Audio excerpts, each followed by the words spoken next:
In today's video, I'm going to teach you how to restore accidentally closed panel in Adobe Premiere Pro. If you've ever been in the middle of an edit and a panel suddenly disappears, don't worry, you didn't break your project. Premiere Pro makes it easy to bring any panel back with just a couple of clicks. We're going to use the window menu, which is the most direct and reliable way to reopen exactly what you need. First, move your cursor up to the very top of Premiere Pro and open the window menu. You'll find it in the main menu bar across the top of the screen.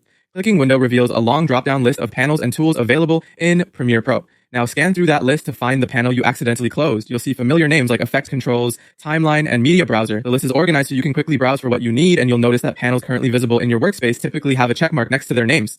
If the panel you want doesn't have a checkmark, that simply means it's not open yet. Once you've spotted the name of the closed panel, click it. That's it. As soon as you click, the panel reopens and should reappear in your workspace. In most cases, Premiere Pro will place it right where it used to be, or it will return as a tab inside a group of panels. If you don't immediately see the reopened panel, take a quick look along the top of your panel groups. Panels often live as tabs, so the one you just reopened might be sitting alongside others. Click its tab to bring it forward. This is especially true for panels like Effect Controls, which commonly sit beside Source or Program Monitor tabs. If you click the wrong item or open something you don't need, it's no problem. Just go back to the window menu and click that same panel name again to toggle it off. The checkmark is a helpful visual indicator of what's currently open. That's all there is to it. Whenever a panel goes missing, whether it's the timeline, the media browser, or Effect Controls, the window menu is your quick fix. Open window, choose the panel by name, and it will pop right back into your workspace. Thanks for watching. If this helped you get your layout back on track, keep this simple method in mind the next time something slips out of view.